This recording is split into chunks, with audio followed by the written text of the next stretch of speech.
Hey, what's up guys? Welcome back to the Python Fundamentals series on data types. In this fourth episode, I'm going to be talking about sets.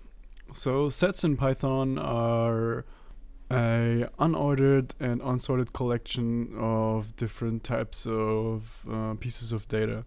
Mostly I've seen it used with strings, but I think it works with all kinds of data types. The way you create a set in Python is with curly braces. So let's name our variable rset or rset. And again, I like to write it in this column-like fashion, so you have a better understanding of where the elements are and what they look like. But syntactically, it works if you have it all in one line. So I figured that I'd use abbreviations for medical imaging techniques. So first one is going to be OCT. Then maybe let's use PET. And lastly, we can put the good old-fashioned microscope. Okay, so if we wanted to see again what our set looks like, our set, and also we are interested in the type, so you guys can be sure that I am telling you the truth and this is actually what we're dealing with, which is the data type of sets. Okay, so if we run this, we see that we have the three elements that are in our set, and indeed we are dealing with a variable that was assigned the object of a type set. Okay, so let me delete these prints real quick. You can get the length of a set the same way you can get the length of a tuple, a dictionary, an array, or whatever. Let's just print it out. That will be the lang command of our set. Save that and run it, and it's three elements. Sure enough, fair enough, this is what we would expect. Now, if you want to add items to a set, there are a couple of methods that are important for that. You could either just add a single element, for example, or for that matter, a couple of elements. You could add, let's just do some dummy stuff like, I don't know, legs. And if we now print our set before and after, you can see that it was appended the element, or rather the string legs. So if we print it before and after we add something, you can see that legs was added to the set. And you can see it's not at the end of the set, but it's rather the third element, which is what I said in the beginning, a property of sets, and that is that they're not sorted. Okay, so I think you can also add several elements, so let's also add arms. And as you can see, you can add a second element. So if you were to update your list with more than just one element, and real quick, I think add you would use if you, example, ran a for loop and you wanted to add one element per iteration, then it makes absolute sense to use add. But if you were to add more than one element, then you would use the .update method. And the way this works is you just have your set and you .update it with in this case it's a list of different elements that you can tell by the.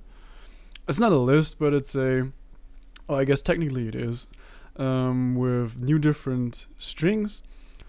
And if we now run this again, you can see that our list got appended with these different elements, which are medical imaging techniques, MRI, CT, and ultrasound.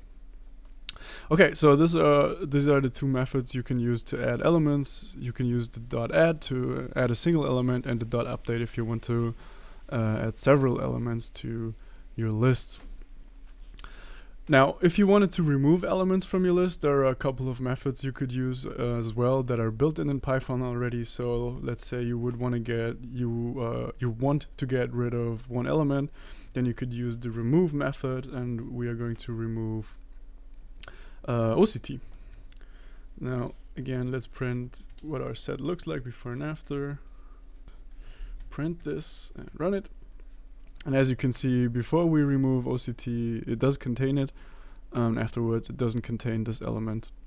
This, however, is kind of an issue if you remove something that doesn't exist in your list. Like, for example, if I were to remove the string potatoes and I ran this, we would get a key error since potatoes doesn't exist in our set. If you're not sure if an element exists in the list, they have a method for that. So Python provides you with a method out of the box for that, and that is the .discard method. And this method will not raise an error if the element doesn't exist, which is exactly what we want since we just ran into an error because the string didn't exist as part of our set. Now if we run this, there's no difference before and after the discard call. However, we didn't run into an error, which is nice if you are not like completely certain that something exists within your set. Now, lastly, I want to talk about joining sets. So actually, let me keep this here. No, wait, where is it? I wanted this extra set I had. Here it is. So if you were to join two sets, then there's an easy way, again with a built-in method in Python. One we already talked about, which is exactly this update method over here, and another one would be the union method. So you just go your set dot uni.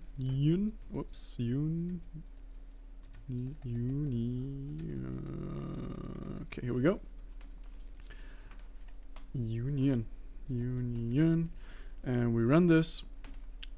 However, for the union method, we have to change the syntax up just a bit. So let's say our first set, we have our set, and then we call it appending set. And we have to again use the curly braces notation. I'll stay with my own rules, which is writing everything beneath, just to, you know, keep up with it. And if we then run this, we get the same result because I forgot to pass in the second set we want to append our original set with. Now if I do this and run it again, we again end up with the same set. So how come? We have to assign a third set kind of with this new added set, since it doesn't just sort of concatenate the sets with this .union method, but we can solve this if we say set3 is set3 is something like this, and then we print out set3, run this, and sure enough set3 contains now all the elements. Now one last property I didn't talk about until now of sets that is very unique for this data type is the fact that a set only contains a single representation of a value. And what I mean by that is if I were to add the same key or the same string for that matter in the set, which again is OCT, and I were to print the set, let me get rid of these prints real quick. If I ran this, as you can see, OCT only appears once, since it doesn't store duplicates of the same value. And this is pretty neat if you want to have a sort of list or a set again of only unique values. This comes in pretty handy in some cases because you don't have to run through the entire block of data and sort only unique values. It does this as sort of a built-in functionality for this data type, which makes it pretty neat in my opinion. Okay guys, that's about it. What I wanted to talk about with sets in Python. If you have any questions, feel free to leave them in the comments below. Other than that, I would be glad if you left a thumbs up, subscribe to the channel. This helps me obviously to grow. And yeah, other than that, I hope you guys are having a great day, and I hope to see you soon in one of my upcoming videos. Peace.